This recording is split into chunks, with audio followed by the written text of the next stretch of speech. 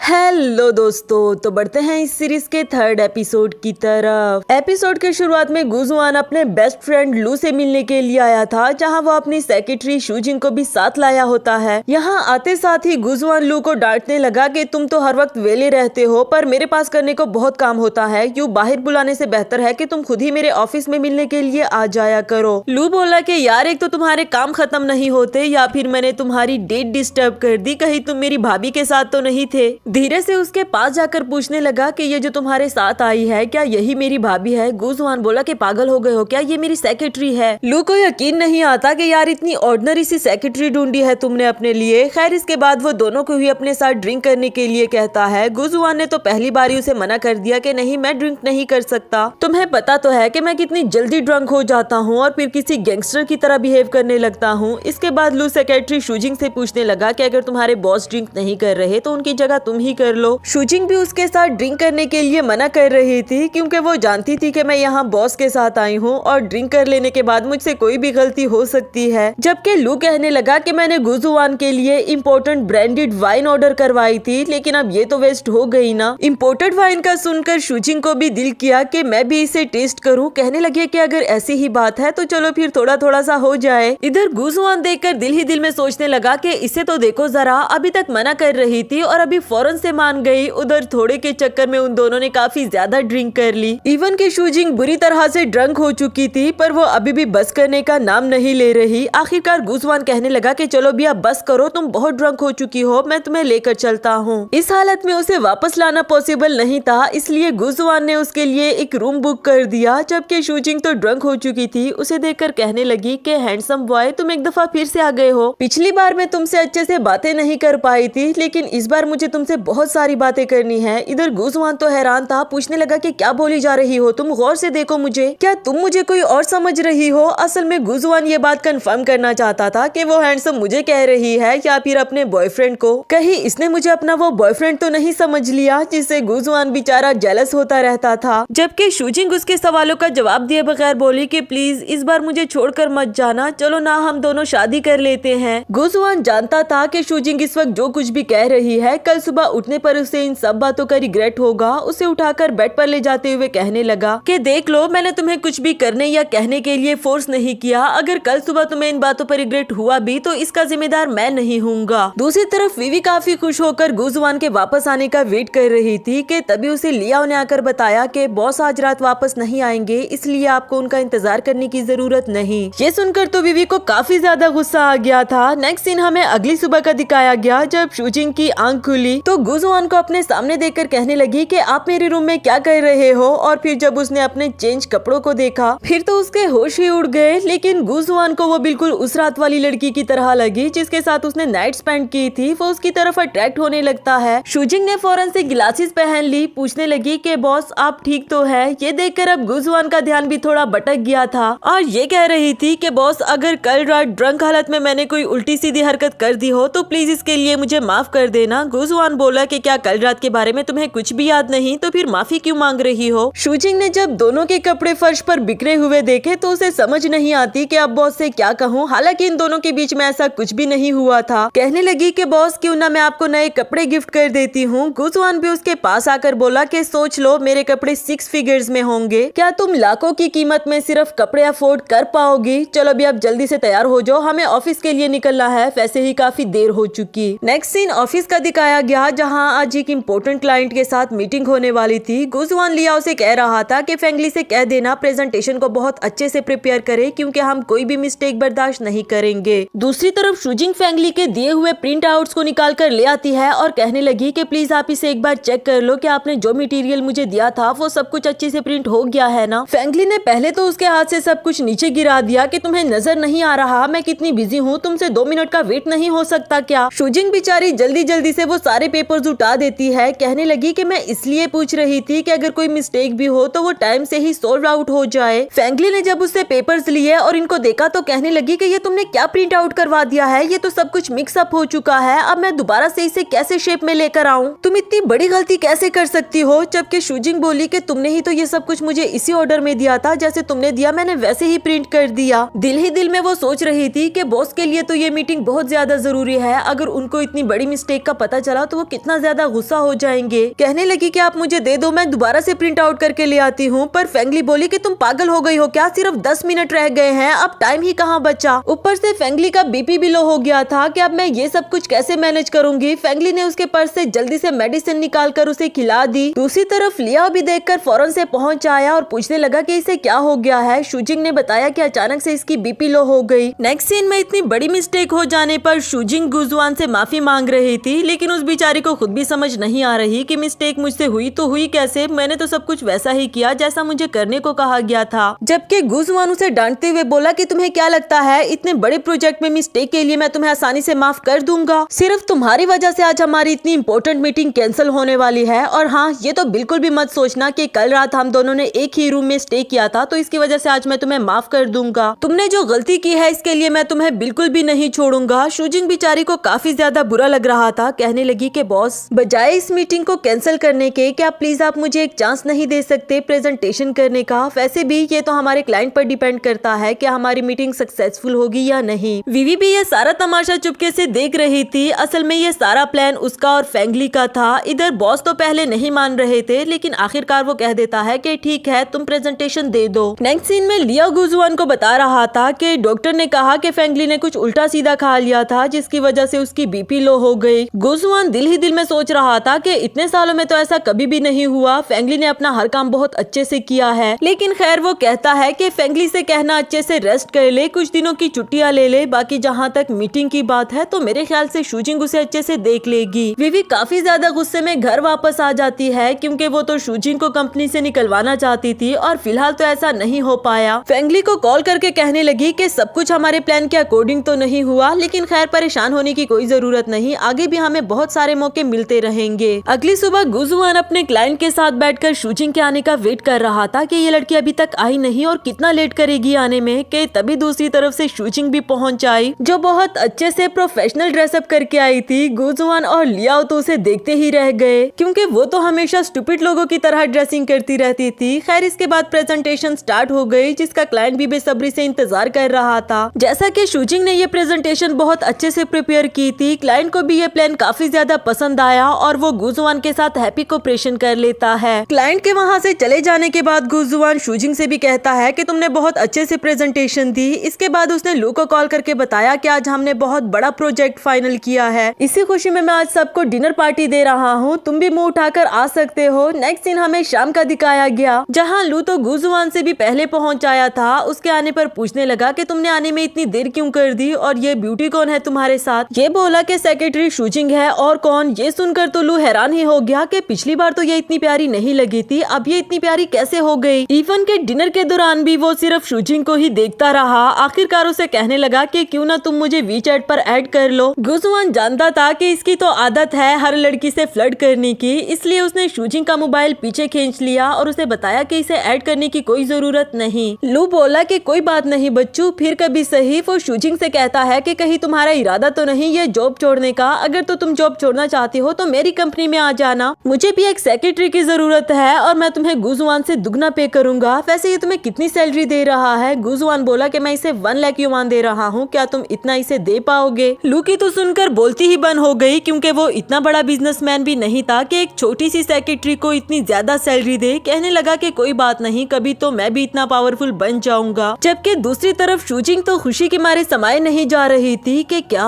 1 लाख युवान, इसका मतलब तो ये हुआ कि एक साल में मुझे 1.2 मिलियन मिलेंगे। वो जब इतना खुश हो रही थी तब गुजवान सिर्फ उसे ही देख रहा होता है। पूछने लगा कि क्या हम दोनों पहले कभी मिले हैं? इससे पहले कि वो कोई जवाब दे पाती दूसरी तरफ से कुलीग्स कहने लगी कि चलो भी शूजिंग थोड़ा सा हमारे साथ ड्रिंक कर लो, वैसे भी आज तुम्हारा बहुत इंपॉर्टेंट डे है। शूजिंग भी खुश होकर उन सबके साथ ड्रिंक करने लगी, लेकिन थोड़ी देर के बाद अचानक से उसे वॉमिटिंग फील होने लगती है। गुजवान बोला कि क्या हुआ, तुम्हारी तबीयत तो ठीक है ना? वो बोली कि हाँ मैं बिल्कुल ठीक हूँ, शायद मैंने ड्रिंक ज्यादा कर ली इसलिए थोड़ी सी वॉमिटिंग फील हो रही है, मैं जरा बाहर खुली हवा ले लूं। इसी दौरान एक कोलीग ने कहा कि शूजिंग ये तो प्रेगनेंसी के साइन है, कहीं तुम प्रेग्नेंट तो नहीं? इसका कोई भी जवाब दिए बगैर वो यहाँ से चली जाती है। अगली सुबह लियाओ फेंगली को गुजवान के पास लेकर आता है, जिसे देखकर गुजवान पहले उससे पूछने लगा कि अब तुम्हारी तबीयत कैसी है? वो बोली कि अब काफी ज्यादा बेटर हूँ। जिसके बाद गुजवान बोला कि तुम 10 साल से मेरी कंपनी में काम कर रही हो और बाकियों के मुकाबले में तुम मेरे गुस्से को बहुत बेहतर जानती हो। एंड मीटिंग के टाइम पर ही तुम्हारी तबीयत क्यों खराब हुई ये तुम बहुत अच्छे से जानती होगी, लेकिन ये बात मैं तुम्हें बता दूं कि इस बार तो शूजिंग ने तुम्हारे लिए सब कुछ संभाल लिया। अगली बार अगर तुमने ऐसा कोई अनप्रोफेशनलिज्म बिहेवियर दिखाया तो मुझसे बुरा कोई नहीं होगा, और हाँ अगर इस बार भी तुमने कोई ट्रिक्स लड़ाई थी और मुझे पता चला तो देख लेना इसका अंजाम बहुत बुरा होगा। विवी ने भी ये सारी बातें सुन ली और गुजवान ने भी इस सब को इत्तेफाक नहीं समझा था, बल्कि थोड़ा बहुत शक तो उसे भी हो गया था। नेक्स्ट सीन में शूजिंग हॉस्पिटल में बैठकर सोच रही थी कि इस बार तो मेरी पीरियड्स भी लेट हो गए हैं, कहीं मैं सच में प्रेग्नेंट तो नहीं हूँ। कि तभी उसने डॉक्टर ने आवाज देकर अंदर बुला लिया अपनी रिपोर्ट लेने के लिए। दूसरी तरफ लू गुजवान के ऑफिस में आ गया था, उसे देखकर ये बोला कि तुम फिर से पहुंच आए हो, तुमने तो मेरे ऑफिस को अपना घर ही समझ लिया है कि जब चाहो मुंह उठाकर आ जाते हो। लू बोला कि हाँ मैं जानता हूँ तुम यही सोच रहे होगे कि मैं यहाँ तुम्हारी सेक्रेटरी को देखने के लिए आया हूँ, वैसे वो नजर क्यों नहीं आ रही? गुजवान ने बताया कि आज वो छुट्टी पर है और मुझे नहीं पता कि उसने क्यों छुट्टी की है। लू बोला कि यार कितने अजीब बॉस हो तुम कि तुम्हें अपने एम्प्लॉइज के बारे में ही नहीं पता होता। चलो कोई बात नहीं, मैं उसे खुद ही वीचैट पर पूछ लेता हूँ। जिसके बाद वो शूजिंग को वॉइस मैसेज करके पूछने लगा कि तुम कहाँ पर हो? मैं तुम्हारे बॉस के ऑफिस में बैठा हुआ हूँ। इधर गुजवान भी हैरान होकर उसका फोन ले लेता है कि तुमने उसे कब और कैसे ऐड किया। फिर जब उसने देखा कि शूजिंग ने तो इसे सच में ही वीचैट पर ऐड कर लिया है तो उसे काफी ज्यादा गुस्सा आया और गुस्से में ऑफिस से बाहर चला गया। उधर शूजिंग बेचारी को उसकी रिपोर्ट मिल चुकी थी, जिसे पता चला कि वो प्रेग्नेंट है। डॉक्टर उसे कह रही थी कि तुम्हारा बेबी बहुत हेल्दी है और तुम्हारा हस्बैंड तुम्हारे साथ क्यों नहीं आया, अभी तो उसे तुम्हारे साथ होना चाहिए था। ये सारी बातें सोच सोच कर वो चल ही रही थी कि तभी अचानक से उसे गुजवान ने देख लिया और पूछने लगा कि तुम यहाँ पर क्या कर रही हो। उसे भी अचानक से देखकर इसने अपनी रिपोर्ट छुपा ली, फौरन से बहाना लगा दिया कि मैं यहाँ अपनी एक दोस्त से मिलने के लिए आई थी। गुजवान बोला कि इतनी ठंड में तुमने अपनी स्वेटर क्यों नहीं पहनी हुई, अगर ठंड लग गई तो। साथ ही उसे अपना कोट पहना दिया कि फिलहाल के लिए तो इसे पहन लो और आइंदा अच्छे से ड्रेस अप होकर बाहर जाया करो। चलो अब मैं तुम्हें तुम्हारे घर ड्रॉप कर देता हूँ। इसके बाद वो उसे अपनी गाड़ी में ले आया और फिर उसके करीब जाकर उसका सीट बेल्ट बांधने लगता है। यहाँ उसे अपने इतना करीब देखकर शूजिंग की हार्ट बीट फास्ट हो गई। वो दिल ही दिल में सोचने लगती है कि अगर इसे पता चला कि इसका कोई बेबी होने वाला है तो ये कैसे रिएक्ट करेगा। नहीं मैं इसे बेबी के बारे में नहीं बता सकती, वैसे भी इसकी गर्लफ्रेंड है, मुझे शायद इस बारे में भूल जाना चाहिए। गुजवान पूछने लगा कि अपने घर का एड्रेस तो बताओ। जब शूजिंग ने उसे एड्रेस बताया तो ये हैरान हो जाता है क्योंकि वही सेम एड्रेस विवी का भी था। शूजिंग ने पूछा कि क्या हुआ तो वो बोला कि कुछ नहीं, बस मेरा एक पुराना दोस्त भी वहीं पर रहता है। इसके बाद वो शूजिंग को घर तो ले आया, लेकिन अभी भी ये सब कुछ उसे इत्तेफाक नहीं लगता। लियाओ को कॉल करके कहने लगा कि दोबारा से इन्वेस्टिगेशन करो, उस रात मेरे साथ होटल में वो लड़की कौन थी। ये कहकर वो वहाँ से चला जाता है। इधर शूजिंग भी घर पहुँच आई। उसके आने से पहले ही गाओफान आ चुका था और उसके लिए अच्छा सा लंच भी प्रिपेयर कर दिया है। ये सुनकर वो खुश हो गई और गाओफान का शुक्रिया अदा किया कि आज तो मुझे सच में बहुत भूख लगी है। वो बोला कि जल्दी से टेबल पर आ जाओ, मैंने सब कुछ तुम्हारा फेवरेट बनाया है। वैसे एक बात बताओ, तुमने अपने लिए कोई बॉयफ्रेंड ढूंढ लिया है क्या? मैंने देखा कि तुम्हें कोई ड्रॉप करने के लिए आया था। शूजिंग बोली कि नहीं पगले, वो तो मेरा बॉस था। यहाँ अचानक से दोबारा उसे वॉमिटिंग फील होने लगी। गाओफान ने जब देखा तो फौरन से उसके लिए पानी लेने को चला गया और हम देखते हैं कि उसने शूजिंग के लिए रिंग प्रिपेयर की थी। वो आज इसे प्रपोज करना चाहता है। वापस आकर जब वो शूजिंग शूजिंग को इसके बारे में बताने ही लगा था, तो इससे पहले शूजिंग बोली कि मैं तुम्हें कुछ बताना चाहती हूँ। गाओफान ने भी उसे पहले बताने का मौका दिया और शूजिंग ने भी डायरेक्टली बता दिया कि मैं प्रेग्नेंट हूँ। ये सुनकर तो उसके हाथ से वो रिंग का डब्बा ही नीचे गिर गया। इसी के साथ हमारा ये वाला एपिसोड भी खत्म हुआ।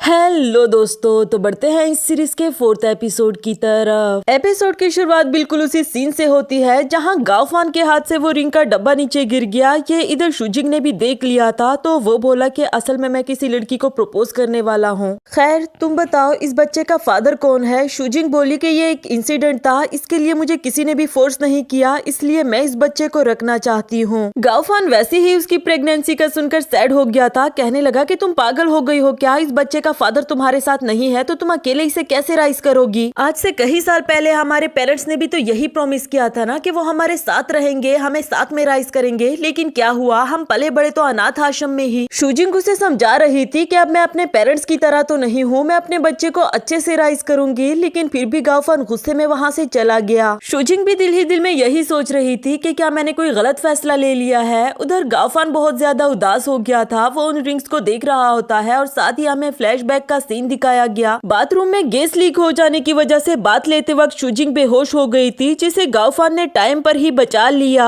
लेकिन वो शूजिंग को इस बारे में पता चलने नहीं देना चाहता था, क्योंकि उस वक्त उसने कपड़े भी नहीं पहने थे। तो वो विवी से कहने लगा कि प्लीज अगर ये पूछे तो तुम बताना कि इसे मैंने नहीं बल्कि तुमने बचाया है, वरना तो इसे जानकर बुरा लगेगा कि एक लड़के ने इसकी बॉडी को बगैर कपड़ों के देखा। शूजिंग को आज तक यही लग रहा था कि उसकी जान विवी ने बचाई, जबकि गाओफान सोच रहा होता है कि मैं कितना डरपोक हूँ, कभी भी शूजिंग को सच नहीं बता पाया। नेक्स्ट सीन में विवी को दिखाया गया जो कि अपनी ही मौज मस्तियों में होती है। अब तो उसने काफी बड़े बड़े ख्वाब सजा लिए थे, तभी उसे गाओफान की कॉल आई जिसने उसे शूजिंग की प्रेगनेंसी के बारे में बताया। ये सुनकर तो जैसे उस पर बिजलियां ही गिर गई हो। गाओफान बोला कि तुम लड़की हो, तुम्हें उसके पास जाना चाहिए, उसका ख्याल रखो, आखिर वो तुम्हारे बचपन की दोस्त है। बदले में वो भी कह देती है कि हाँ मैं उसके पास जरूर जाऊंगी और उसका बहुत सारा ख्याल रखूंगी, तुम फिक्र नहीं करो। लेकिन दिल ही दिल में उसे काफी ज्यादा गुस्सा आ गया था, क्योंकि उसे अंदाजा तो बहुत अच्छे से हो गया था कि ये गुजवान का बच्चा होगा, कहीं मेरी असलियत उसके सामने ना आ जाए। फिर वो फौरन से शूजिंग को कॉल करने लगी, जिसका फोन किसी कुलीग ने रिसीव किया और बताया कि वो तो ऑफिस के काम से बाहर गई है, उसका फोन यहीं पर रह गया। दूसरी तरफ गुजवान भी ऑफिस में ही खड़ा शूजिंग के आने का वेट कर रहा था। आखिरकार उसे कॉल करके पूछने लगा कि कहाँ रह गई हो, या तुम भूल चुकी हो कि तुम मेरी सेक्रेटरी हो? वो बोली कि बॉस आपने ही तो कहा था कि आज हमें एक इंस्पेक्शन के लिए जाना है, अब मैं कब से गाड़ी में बैठी आपका वेट कर रही हूँ। गुजवान बोला कि अच्छा ठीक है, वहीं पर बैठी रहो, मैं आ रहा हूँ। नेक्स्ट सीन में दोनों ही गाड़ी में बैठकर इंस्पेक्शन के लिए जा रहे थे कि तभी गुजवान ने नोटिस किया कि शूजिंग की तबीयत कुछ ठीक नहीं लग रही, इसलिए उसने ड्राइवर से कहा कि मैं जरा थक गया हूँ, इसलिए कहीं आराम करने को रुक जाते हैं। पर जब शूजिंग को वॉमिटिंग आने लगी तो उसने फौरन से ड्राइवर को रुक जाने के लिए कहा। गाड़ी से बाहर आकर भी वो शूजिंग का बहुत ख्याल रख रहा होता है, उसे पानी पिलाया और पूछने लगा कि आप बेटर फील कर रही हो? तो वो बोली कि हाँ अब ठीक हूँ। गुजवान ने बताया कि अब जब तुम बिल्कुल ठीक हो जाओगी हम तभी गाड़ी में बैठेंगे, तब तक तुम बाहर की हवा ले सकती हो। यहाँ एक छोटी सी बच्ची फूलों का बुके लेकर पहुंच आई, कहने लगी कि भैया आप ये फूलों का बुके अपनी गर्लफ्रेंड के लिए खरीद लेना, आप दोनों एक दूसरे के लिए बिल्कुल परफेक्ट मैच है। शूजिंग बोली कि बेटा वो बात तो ठीक है, लेकिन हम दोनों गर्लफ्रेंड बॉयफ्रेंड नहीं है। इधर गुजवान ने बीच में बात काट दी, कहने लगा कि अगर तुम ऐसा ही चाहती हो कि ये बुके मैं तुमसे खरीद लूं तो फिर ऐसा ही सही। फौरन से उस बुके को खरीद लेता है, जिसके बाद वो बच्ची इससे थैंक यू और हैंडसम कहकर वहाँ से चली गई। ये बुके अब वो शूजिंग को दे देता है, ये कहते हुए कि इसे मेरी तरफ से छोटा सा गिफ्ट समझ लो। वो बोली कि ये बच्ची कितनी प्यारी थी ना, जिस पर गुजवान पूछने लगा कि क्या तुम्हें बच्चे अच्छे लगते हैं? वो बोली कि हाँ क्यों नहीं, छोटे छोटे प्यारे से तो होते हैं, क्या तुम्हें नहीं पसंद? जिस पर गुजवान ने बताया कि नहीं मुझे नहीं पसंद, बच्चों की लाइफ हमेशा रिस्क में होती है, एक तो बच्चों को राइज करना कोई आसान काम नहीं, फिर अगर हम उनके लिए इतनी मेहनत करें, उनके सारे एक्सपेंसेस उठाए तो उससे हमें क्या फायदा होगा? एट द एंड तो बच्चे माँ बाप को छोड़कर चले ही जाते हैं ना। शूजिंग को अब गुस्सा आने लगा था, वो कहती है कि तुम बच्चों को भी प्रॉपर्टी की तरह डील कर रहे हो, भला उनसे तुम्हें क्या फायदा चाहिए? लेकिन गुजवान अपनी बात को जस्टिफाई करते हुए कहता है कि इस दुनिया में जो कुछ भी हो रहा है और हम जो कुछ भी कर रहे हैं, इसके पीछे हमारा जरूर कोई ना कोई मकसद होता है, बगैर मकसद के तो हम कोई भी काम नहीं करते। शूजिंग बोली कि क्या अजीब इंसान हो तुम, इसका मतलब तो ये हुआ कि फ्यूचर में भी तुम्हें कोई बच्चे नहीं चाहिए? जिस पर गुजवान बोला कि हाँ बिल्कुल। अब तो उसके गुस्से की इंतहा हो गई। कहने लगी कि मिस्टर गुजवान, अगर कभी ऐसा हुआ कि तुम्हारे दरवाजे पर कोई लड़की आकर कहती है कि वो तुम्हारे बच्चे की माँ बनने वाली है तो फिर तुम क्या करोगे। इस पर वो बहुत नॉर्मल वे में जवाब देते हुए कहता है कि पहली बात तो ये कि भला कोई स्ट्रेंजर मेरे बच्चे की माँ क्यों बनेगी, और दूसरी बात ये कि मैं इस तरह का इंसान हूँ ही नहीं। ये सुनकर शुजिंग ने उसे गुस्से में उसका बुके पकड़ा दिया कि ये लो अपने पास रखो, और फिर वहाँ से जाने लगी थी। जबकि इधर गुजवान ने देखा कि दूसरी तरफ से एक ट्रक आ रहा है। फौरन से शुजिंग के पीछे जाकर उसे पुश कर देता है और खुद उसका एक्सीडेंट हो गया, जो कि शुजिंग और गुजवान ने बिल्कुल भी एक्सपेक्ट नहीं किया था। शुजिंग फौरन उसके पास जाकर उसे संभालने लगती है। नेक्स्ट सीन में वो गुजवान को उठाते हुए हॉस्पिटल ले आई थी। साथ ही साथ उसे कहती है कि प्लीज आंखें बंद मत करना, सोना मत, मैं तुम्हारे पास हूँ, तुम बिल्कुल ठीक हो जाओगे, तुम्हें कुछ भी नहीं होगा। जबकि गुजवान की कंडीशन काफी ज्यादा सीरियस लग रही थी। अब उसे इमरजेंसी वार्ड में शिफ्ट कर दिया जाता है। बाहर ही खड़ी शुजिंग इस सब के लिए खुद को ब्लेम कर रही थी। वो कहती है कि प्लीज गॉड उसे कुछ भी मत होने देना, इस सब में मेरी गलती थी, प्लीज उसे मेरी वजह से कुछ भी मत होने देना। काफी टाइम तक वो इन बातों को लेकर ओवर थिंकिंग कर रही थी। तभी दूसरी तरफ से इमरजेंसी वार्ड से डॉक्टर भी बाहर आ गया। शुजिंग उसे पूछने लगी कि अब वो कैसा है, वो ठीक है ना। डॉक्टर ने बताया कि फिलहाल तो हम कुछ भी नहीं कह सकते, उसकी कंडीशन काफी ज्यादा सीरियस है, मेंटली तौर पर आपको हर सिचुएशन के लिए प्रिपेयर रहना होगा, यानी कि बचने के चांसेस कुछ ज्यादा नजर नहीं आ रहे। ये सुनकर तो इधर शुजिंग की आंखों पर अंधेरा आ गया था और इसी के साथ ही वो बेहोश होकर नीचे गिर पड़ी। नेक्स्ट सीन में जैसे ही शुजिंग को होश आया तो पहले तो उसे खुद भी याद नहीं आ रहा था कि मैं यहाँ कैसे पहुंची, लेकिन फिर फौरन से उसे गुजवान की याद आई और वो अपना किनोला उतारकर फौरन वहाँ से भाग निकली। यहाँ इमरजेंसी वार्ड के बाहर पहुँचने पर नर्सिस एक डेड बॉडी को बाहर निकाल रही थी, जो उसे देखकर तो बिल्कुल गुजवान की तरह ही लगा। और तो और उसके हाथ पर जो ब्रेसलेट था वो भी गुजवान का ही है। अब वो समझ गई थी कि ये यकीनन बॉस ही है। रोते हुए उसे सॉरी करने लगी कि ये सब कुछ मेरी वजह से हुआ, प्लीज मुझे माफ कर दे। वो भी रो ही रही होती है कि तभी उसे पीछे से किसी ने आवाज दी। शुजिंग ने जब मुड़कर देखा तो गुजवान उसके सामने खड़ा था। ये देखकर तो वो बहुत ज्यादा खुश हो गई, जैसे वो कोई ख्वाब देख रही हो। भागते हुए उसके पास जाने लगी। यहाँ अचानक से उसका पाँव मुड़ जाता है। वो नीचे गिरने वाली थी कि गुजवान ने उसे पकड़ लिया। उसे तो अभी भी यकीन नहीं आ रहा था कि ये ख्वाब है या बॉस सच में ही मेरे सामने खड़े हैं। हाथ लगाकर उसे टच करना चाह रही थी। गुजवान बोला कि ये क्या कर रही हो। उसका ये खड़ूस वाला बिहेवियर देखकर अब शुजिंग को भी यकीन हो गया था कि वो जिंदा है। फौरन उसे हक कर देती है। वैसे तो गुजवान को बिल्कुल भी नहीं पसंद कि कोई लड़की उसके करीब आए, लेकिन फिलहाल जिस तरह शुजिंग ने उसे हक कर रखा था कि उसे काफी अच्छा लगा। दूसरी तरफ उस डेड पर्सन की वाइफ उसके पास आकर रोने लग जाती है कि प्लीज हस्बैंड उठ जाओ, मुझे छोड़कर मत जाना। इधर शुजिंग को भी उसके लिए काफी ज्यादा बुरा लगा, लेकिन वो कर भी क्या सकती थी। खैर फिर उसे अचानक से याद आता है कि मैं गुजवान के कुछ ज्यादा ही करीब आ गई हूँ। फौरन उससे दूर हो जाती है, ये जानते हुए कि उसे लड़कियों का ऐसा वाला बिहेवियर बिल्कुल भी नहीं पसंद। इसके बाद नेक्स्ट सीन में वो उसका अच्छे से ख्याल रख रही थी, जबकि गुजवान तो मुसलसल उसे घूर घूर कर देख रहा था। शुजिंग पूछने लगी कि क्या हुआ, आप कब से मुझे ऐसे क्यों देख रहे हो। वो पूछने लगा कि अभी थोड़ी देर पहले जिस तरह तुम मेरे लिए रो रही थी, क्या इसका मतलब ये हुआ कि तुम्हारे दिल में मैं बहुत इंपॉर्टेंट पर्सन हूँ। शुजिंग को समझ नहीं आती कि इस बात का क्या जवाब दूं। आखिरकार वो कहती है कि पहले तो आप मेरी बात का जवाब दो ना। आपने क्या सोचकर ये कहा कि बच्चों को नहीं होना चाहिए। आपको क्या लगता है कि आप सीधा सीधा आसमान से डाउनलोड हुए थे। जिस पर गुजवान कहने लगा कि उस वक्त मैंने कुछ ज्यादा नहीं सोचा, बस जो मुझे लगा वो जवाब दे दिया। शुजिंग कहती है कि चलो फिर मैं भी आपके सवाल का जवाब दे देती हूँ। मेरे लिए आप मेरी रोजी रोटी है, मेरे रहने का जरिया है, तो भला आप मेरे लिए इम्पोर्टेंट क्यों नहीं होंगे। गुजवान का तो सुनकर मुंह बन गया। कहने लगा कि क्या कब से मैं तुमसे ये सुनना चाह रहा था। शुजिंग बोली कि ओ अच्छा मैं अब समझ गई हूँ, मेरी वजह से आपकी परफेक्ट बॉडी को इतना बड़ा नुकसान पहुँचा है, इसके लिए मैं सच्चे दिल से आपसे माफी मांगती हूँ। मुझ जैसे इंसान को तो मर जाना चाहिए। वह भी ये स्वीट सी एक्टिंग कर ही रही थी कि इधर गुजवान बोला अच्छा बस, अगर कुछ अच्छा नहीं बोल सकती तो बेहतर होगा कि मुंह बंद ही रखो।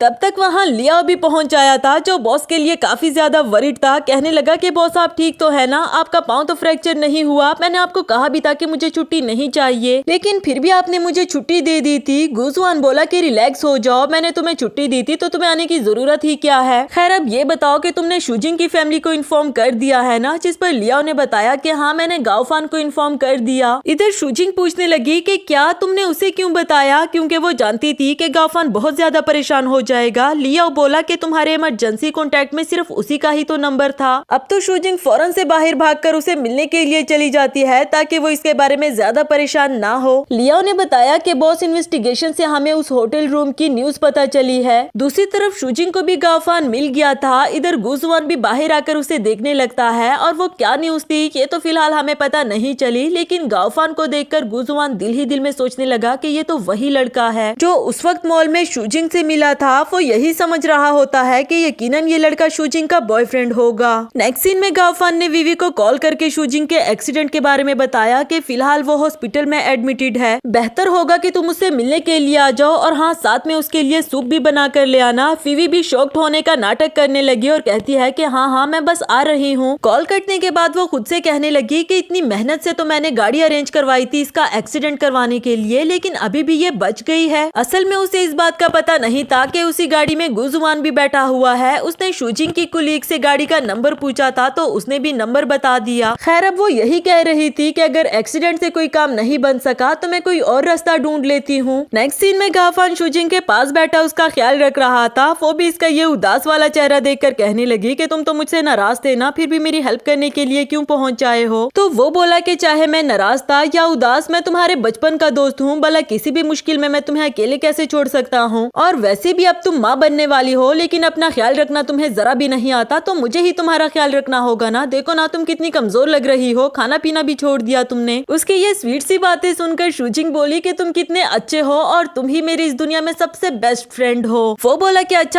बस अब मस्के लगाना बंद करो, मैंने विवी को इन्फॉर्म कर दिया है, वो भी आती ही होगी तुम्हारे लिए सूप लेकर। शूजिंग बोली कि उसे बताने की क्या जरूरत थी, उसने तो हमारे साथ दोस्ती भी खत्म कर दी। गाओफान ने बताया कि नहीं ऐसा बिल्कुल भी नहीं, वो तुम्हारे बारे में सुनकर बहुत परेशान हो गई थी, बस पहुंचने ही वाली होगी। अब जब वो इतना वरीड हो ही गई थी और पहुंचने भी वाली है तो शूजिंग भी कहने लगी कि अच्छा चलो ठीक है देख लेंगे, अगर मुझे लगा कि मुझे उसे माफ कर देना चाहिए तो फिर मैं उसे माफ कर दूंगी। थोड़ी ही देर में विवी भी सूप लेकर हॉस्पिटल पहुंच जाई थी और शूजिंग के रूम में इंटर होते साथ ही उसने नाटक करना स्टार्ट कर दिया कि मुझे गाओफान ने तुम्हारे एक्सीडेंट के बारे में बताया, तुम ठीक तो हो ना, तुम्हें कोई चोट तो नहीं आई, अपना ख्याल क्यों नहीं रखती हो। जबकि शूजिंग उसे देखते हुए कहने लगी कि तुम यहाँ क्या कर रही हो। वो कहती है कि अब बस भी कर दो, मैं जानती हूँ कि मैंने गलत किया और उस वक्त मैं गुस्से में थी, मुझे पता है कि मैंने जो कुछ भी किया मुझे वैसा नहीं करना चाहिए था और तुम्हें पता है जब मैं घर गई तो मुझे इस बात का अफसोस भी हुआ। मैं जानती हूँ कि तुम लोग मेरे फायदे का ही कह रहे थे, आप प्लीज मुझे माफ भी कर दो ना। तुम्हें पता तो है कि मैं तुम्हारे बचपन की दोस्त हूँ और तुम्हें याद नहीं कि मैंने तुम्हारी जान भी बचाई थी। किसी भी तरह करके उसे इमोशनली ब्लैकमेल करती है ताकि शूजिंग इसे माफ कर दे। आखिरकार शूजिंग भी कहने लगी कि खबरदार अगर आइंदा तुमने कभी भी मुझे वीचैट पर ब्लॉक किया तो। विवी भी उसे वादा कर लेती है कि आइंदा कभी भी नहीं करूंगी। अब शूजिंग ने भी उसे माफ कर दिया था। इसके बाद वो बातों ही बातों में पूछती है कि तुम्हारा बच्चा तो ठीक है ना और उसका फादर तुम्हारे पास क्यों नहीं है। शूजिंग भी सुनकर थोड़ा सा उदास हो गई थी, कहने लगी कि हाँ बच्चा ठीक है और उसके फादर के बारे में मैं कोई भी बात नहीं करना चाहती, तुम ऐसे समझो कि उसका कोई भी फादर नहीं है। यहाँ विवी उसे कन्विंस करने की कोशिश करती है कि अकेले बच्चे को राइज करना बिल्कुल भी आसान नहीं, इस तरह तो तुम्हारी लाइफ बहुत ज्यादा डिफिकल्ट हो जाएगी, इसलिए बेहतर होगा कि तुम्हें अबॉर्शन करवा लो। शूजिंग बोली कि नहीं, मैं एक स्ट्रॉन्ग मम्मी बनूंगी और अपने बच्चे को कुछ भी होने नहीं दूंगी। आखिरकार जब उसे लगा कि शूजिंग ऐसे तो नहीं मानने वाली तो वो कहती है कि ठीक है, तुम जो भी फैसला लोगी उसमें मैं तुम्हें सपोर्ट करूंगी, आखिर मैं भी इस बच्चे की खाला हूँ। शूजिंग को भी उसका ऐसे सपोर्ट करना अच्छा लगा, उसे हक कर देती है कि तुम और गाओफान मेरे सबसे अच्छे दोस्त हो। जबकि विवी को काफी ज्यादा गुस्सा आ रहा होता है, जल्दी से उसे सूप देते हुए बोली कि इसे फिनिश करो, ये मैं तुम्हारे लिए ही बना कर लाई थी। इसके बाद शूजिंग भी उससे उसके बॉयफ्रेंड के बारे में पूछती है कि वो कैसा है, तो विवी ने बताया कि वो बिल्कुल ठीक है, जब तुम ठीक हो जाओगी तो मैं तुम्हें और गाओफान दोनों को उससे जरूर मिलवाऊंगी। नेक्स्ट सीन में शूजिंग गुजुआन के लिए लंच लेकर आई थी, जबकि वो इससे नाराज होता है क्योंकि गाओफान के पास रहकर तो वो अपने बॉस के बारे में बिल्कुल भूल ही जाती है। और 2 दिन से जब गुजुआन ने उसे कॉल करके नहीं बुलाया तो शूजिंग ने भी खुद से आने की जहमत नहीं की। अब उसे पूछने लगी कि क्या हुआ, तुम मुझसे नाराज हो। वो क्या है ना कि हॉस्पिटल वाले ही मुझे मना कर रहे थे तुम्हारा ये हैंडसम सा चेहरा देखने के लिए, तो फिर मैं क्या ही करती, डॉक्टर्स की बात मुझे माननी पड़ी। गुजुआन को उसकी बातों पर हंसी आ गई कि तुमसे तो बस बातें ही करा लो। खैर इसके बाद शूजिंग उसे लंच करने के लिए कहती है कि मैं स्पेशली तुम्हारे लिए लेकर आई हूँ। ये सभी खाना शूजिंग का फेवरेट था पर गुजुआन को पसंद नहीं आया, तो शूजिंग दिल ही दिल में सोचने लगी कि जितना ये खड़ूस है उतनी ही इसकी चॉइस भी खड़ूस है। लेकिन अच्छी बात यह है कि वो और भी बहुत कुछ लेकर आई थी जिसमें गुजुआन को काफी कुछ पसंद भी आया। वो पूछने लगा कि यूं पेशेंट का ख्याल रखना तुमने कहाँ से सीखा। शूजिंग बोली कि असल में एक बार मेरा एक दोस्त एडमिट हुआ था तो उसका ख्याल मुझे ही रखना पड़ा, इसलिए सीख गई हूँ। गुजुआन बोला कि हाँ जानता हूँ, यकीनन तुम उस गाओफान की बात कर रही होगी जो तुम्हारा बॉयफ्रेंड भी है। शूजिंग ने उसके मुंह में फ्रूट घुसा दिया। वो कहती है कि क्या है ना, ज्यादा कड़वी मेडिसिन खाने से बातें भी कड़वी हो ही जाती है। गाओफान मेरे बचपन का दोस्त है। हाँ, मगर ऐसा नहीं है कि लाइफ में मुझे कभी भी प्यार नहीं हुआ। ये सुनकर इधर गुजवान थोड़ा सा शॉक्ड हो जाता है कि आखिर वो कौन हो सकता है, गाओफान या फिर कोई और। इवन के रात को भी वो देर तक यही सोच रहा था, इस वजह से उसे नींद भी नहीं आ रही थी। आखिरकार वो उठकर शूजिंग के पास चला जाता है जो कि सो रही थी। उस पर अच्छे से चादर ओढ़ने के बाद वो उसकी तरफ अट्रैक्ट होने लगा था और यहाँ वो उसे किस करने वाला होता है कि अचानक से शूजिंग की आंख खुल गई। लेकिन अब जब उसने इसे अपने करीब देख ही लिया था तो गुजवान भी उसके होश में रहते हुए उसे किस कर देता है। शूजिंग को समझ नहीं आती कि ये हो क्या रहा है। गुजवान को भी अचानक से ही होश आया कि ये मैं क्या कर रहा हूँ। वो भी फौरन से उठकर वहाँ से बाहर भाग गई और इसी के साथ हमारा ये वाला एपिसोड भी खत्म हुआ।